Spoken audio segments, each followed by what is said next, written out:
Video kali ini tentang kempen anti-bully dan anti-vandalisme, unit disiplin dan bimbingan kaunseling. Apakah kepentingan anti-bully dan anti-vandalisme? Pertama, mewujudkan persekitaran yang selamat. Kedua, membentuk sahsiah dan nilai murni. Tiga, mengelakkan kecederaan fizikal dan emosi. Keempat, menjaga harta benda sekolah.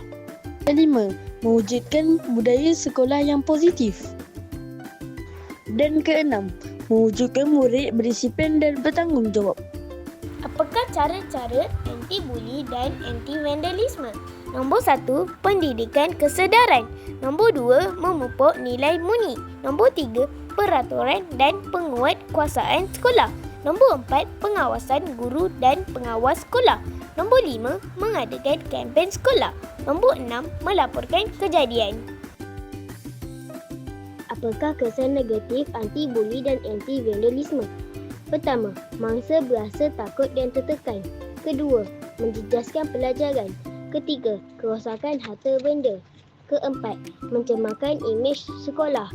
Kelima, murid kurang disiplin. Keenam, menimbulkan pergaduhan.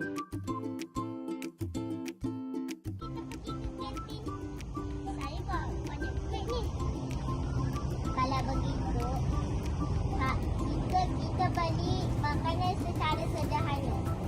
Baik. Kawan, kita mestilah berjimat cermat menggunakan duit. Janganlah meminta-minta duit kawan. Salah tu. Wah, kemasnya baju awak hari ni. Awak pun sama. Rambut emas. Muka tampan. Kasut pun bersih. Kawan-kawan, kita mestilah bercakap sopan dengan kawan.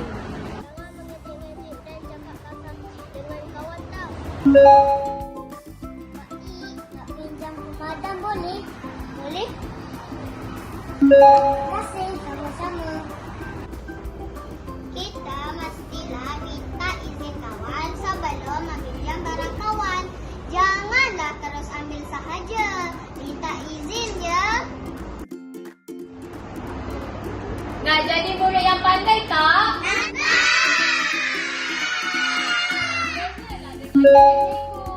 Kawan-kawan, kita mestilah dengar cakap cikgu. Jangan buat bising dan ganggu kawan dalam kelas, ya?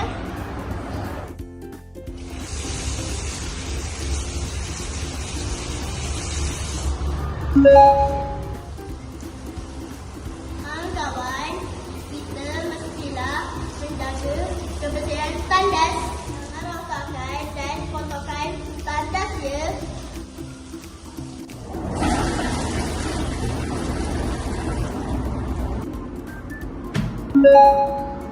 Kawan, sila pam tandas selepas digunakan. Pastikan tutup air selepas digunakan.